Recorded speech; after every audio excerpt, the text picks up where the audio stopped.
I Ride for Cerber by Joshua Wagner. Hello everyone. Some of you might remember me from my post on a local New York community page about my encounter with some kind of large unknown insect. Somehow it got copied and posted to several larger public forums after I uploaded it. So if any of you are familiar with that, hi, me again. And if you're not up to speed, I'll post a link or something, because that might have been the catalyst for the events that follow. It's not the focus. Anyway, my name is Jose. It's confusing because I'm super white, but my mom named me after a guy that she thought was my dad, and it's a super long, awkward story, and let's just leave it at that. Alrighty then. After my nightmarish encounter with a few giant spider-looking things from hell, I posted what happened and took off for the other side of the country. It might seem drastic, but if you saw what I saw, you'd probably do the same thing. One eternity later, I stepped off the bus in LA. At the time, I only had a small bag with a few random possibles on my bike.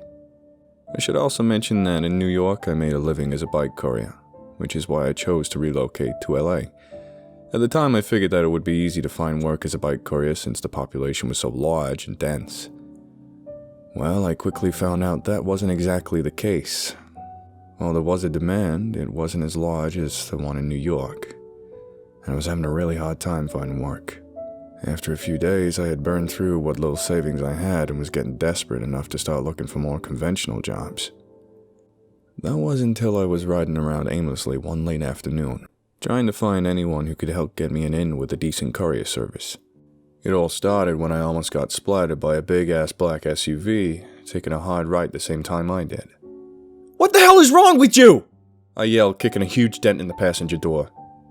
The SUV squealed to a stop in front of me in the parking lot we both veered off into. The driver's side door popped open, and the driver's head peeked out just over the top of the roof as they stood on the pavement. Then the driver, who I could now tell was a woman, walked around the front of her vehicle to inspect the door, the shorts she wore revealing her prosthetic leg. I just kicked the one-legged lady's door in. If there is a hell, I'll undoubtedly be signing my guest list before long. She pulled on the handle, causing a loud thump, and the door refused to budge. Great, damn thing's stuck, she groaned, before turning to face my direction. Then just gestured at the dent, as if to say, "Well, what now?" I am so sorry, I bellowed after a second of trying to think of something to say. I don't know what I was thinking. You just can't imagine the week I've been having. You just cannot imagine. No sane person would. I know it's no excuse, but... Try me, she interrupted. What now? You said I wouldn't believe you. Try me. Lady, if I told you I had a run-in with a pack of 3-foot wide nightmare spiders in New York a few days ago, would you still be saying that?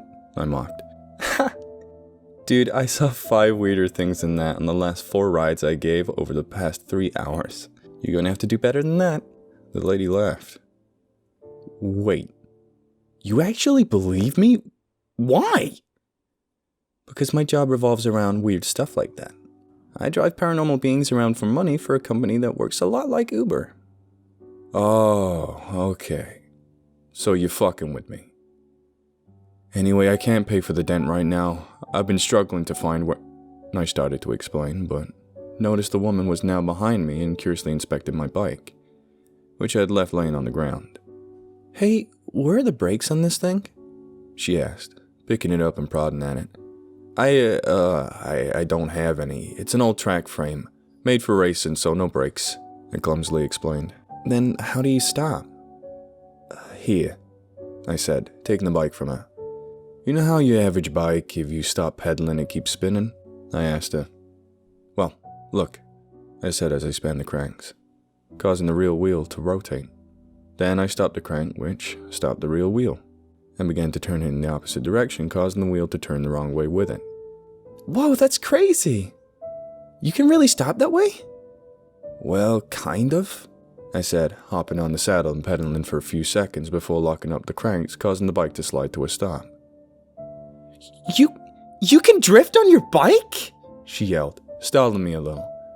I guess so. It's called skidding with bikes, though. A large grin started to split across her face at that.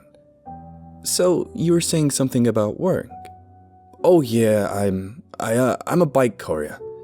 Or at least I was back in New York. I can't find any work here. It's like if you don't know the right people, you can't get into it. And I'm starting to run out of money now. I trailed off. So, you can get around pretty good in that thing? Better than most. Well, I might know someone you can talk to about putting that bike of yours to work. If you can impress her, she might have something for you, the woman said, with a hint of sinister in her voice. I can give you a ride if you want, Mr. Jose. My name's Jose. Jose, you don't look like a Jose. Yeah, I know. It's a long story. I cut her off.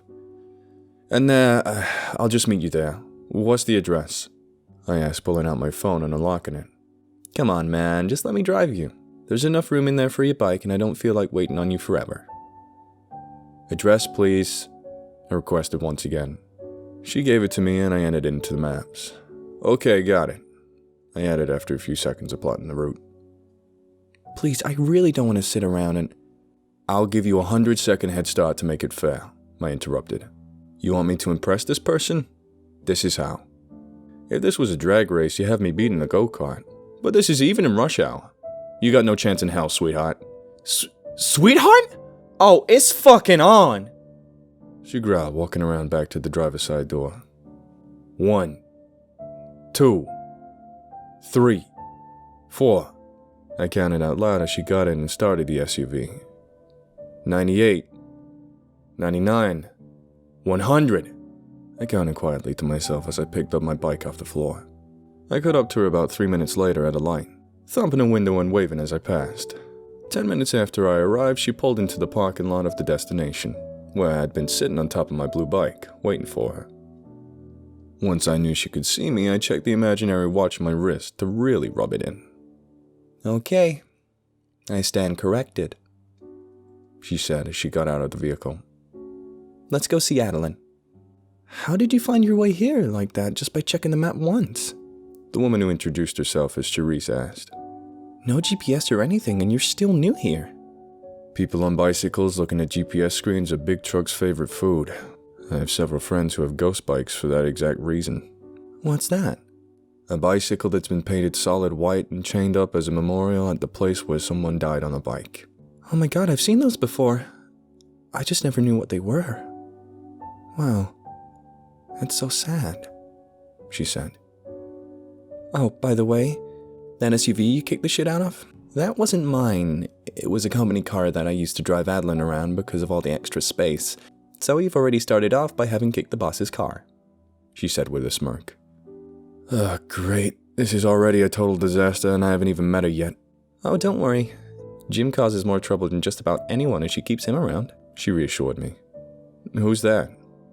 Cerber's resident pain-in-the-ass taco fiend. I'm sure you'll run into him. Everyone seems to at some point. So I take it this Adeline is a big girl? I asked as we walked down one of the halls inside the building. I mean, because you mentioned you need extra space in the SUV to drive her around and all. Well, kinda. She's definitely curvy, but you'll see, she answered with a giggle. After a while of walking, we entered a door towards what I assumed would be the back of the building. A room that looked to be mostly empty. But as the door closed behind us, I heard a sound from behind me. A sliding, scraping, hissing sound. I spun around on my heel to face the source of the noise to find what could very accurately be described as my absolute worst possible nightmare. The image that met my eyes as I turned was a woman, of sorts, but the lower half of hers was completely serpentine. All her hair was not actually hair, but countless, wriggling, writhing, squirming, disgusting. I have a fear of snakes. My baser instincts kicked in. I darted to the opposite direction, my horror overcoming all senses of logic that might have helped me formulate an escape plan. But before I got 3 good steps out of my panic sprint, I felt my feet get swept down onto me as I was lifted upwards by my legs in a flash. Don't eat me! Don't eat me! Don't eat me! Don't eat me! Oh my. Cherise, I think this poor boy is afraid of snakes. My captor cackled as she hoisted me higher and higher with her tail. I have to admit, Adeline, Cherise spoke over my squeals and shrieks of terror. People's reactions to you are always pretty great, but I never thought I'd see one this amazing. Help! Somebody please help me! It's gonna eat me! I bawled like a child as I kicked and screamed, causing me to swing back and forth. Settle down, nobody's gonna eat you. I heard the snake lady monster shout at me. That's exactly what someone who was about to eat me would say! I cried back defiantly before being unceremoniously dropped on the hard concrete floor and pinned underneath her tail. Look, you're giving me a headache. The monster, apparently named Adeline, hissed about an inch away from my face, bringing me instantly screeching to a dead silence. Now listen before you start pissing yourself. The way I see it, you owe me money for that crater you kicked into my door. And according to Cherise, you don't have a job.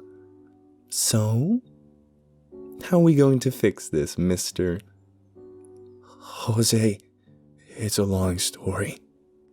Actually, Adeline, I was thinking, you know how you've been trying to find a way to do that special project? I think this guy might be a great guinea pig for that. He beat me here on his bicycle and he says he was a courier in New York. And he found the place after looking it up on a map once, just for a few seconds. Cherise interjected. And you already have the app ready to activate. And trial customers are just waiting for the opportunity. Bikes might be a perfect way around the traffic problem. He beat you here on a bicycle? Some surprise in her voice as she spoke. Your phone. Give, she commented, extending her hand down towards me. Here. I stuttered as my quaking hand placed my phone into hers. She took my phone and played with the screen for a while after doing something on hers, before handing it back to me as an orange logo flashed across the screen. The logo read, Cerber Feast. What is this? I asked, inspecting the screen. It's an app. Ever heard of Grubhub? Kinda like that. But you'll be delivering to people, well, like me. I'll be delivering food to snake people? Oh god, you scared him stupid. Cherise groaned. No, dear. Not like me exactly. Just people of a paranormal persuasion. Adeline clarified. And it looks like we have our first official customer. The phone binged loudly. And it looks like we have our first official customer, she said happily, tilting my hand so I could see the screen. There's no way this is happening, I mumbled to myself as I pedaled out of the McDonald's parking lot. I'd been trapped in a swirling vortex of surreal bullshit since the second I bolted out that building's front door. I was just shanghaied into servitude by my worst nightmare, and was now on my way to bring some unknown supernatural entity 3 Big Macs, 2 large orders of fries, and 5 apple pies. Several minutes of weaving through traffic later, I arrive at a dilapidated apartment complex on the edge of town. Oddly enough, I never saw any place like this on the standard map apps. I wondered if it did something to show places like this that might be hidden on normal maps. Wouldn't be the weirdest thing I learned tonight. I chained my bike up and basically tiptoed to the front door. Once I was there, I hit the buzzer to the designated room. A second later, I heard an outdated speaker crackle on, and after a short pause, I leaned down and spoke into it. Yeah, hi, it's the food guy. I come bearing McDonald's, I said, shaking the bag into the speaker. What followed was an ear-splitting racket that sounded almost like raking broken glass down an old chalkboard, accompanied by the sound of the door being busted open. The speaker's broken. The speaker's just broken, repeated to myself as I walked inside. The place didn't look any better from the inside either. Out of order. Great. I groaned as I read the sign on the elevator. Why wouldn't it be? I finished trudging up several flights of steps before staring down the crusty hallway of the 3rd floor. No less ominous than the rest of the joint. From my place at one end, I could see the specified room on the other. I dragged my feet down the hall, positioning myself in front of the door. But as I raised my hand to knock, I could hear the door starting to shake slightly in its frame. Then, a footstep. The door shook even harder. Another step. It was shaking more and more violently with every step as whatever it was behind it drew closer.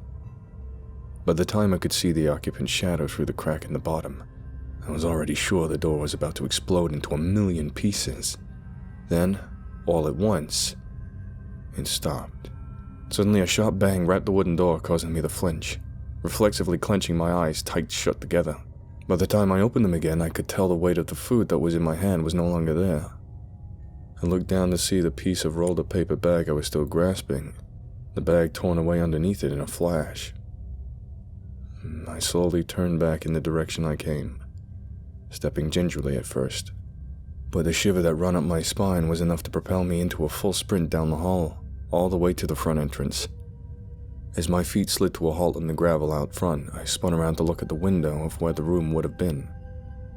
I felt my stomach try to climb out of my throat as I saw the room's tenant looking down at me. The creature's dark silhouette seemed to blink and flash like a glitching screen as it raised its right hand to give me a single erratic wave, its arm blinking instantly from one place to another as it seemed to be missing frames in reality, before it suddenly vanished from the window in the blink of an eye. My phone dinged. I removed my phone and looked down at the screen, which said, "Order fulfilled." And under that showed the amount I made off of the run. And underneath that was a rating and an optional customer review.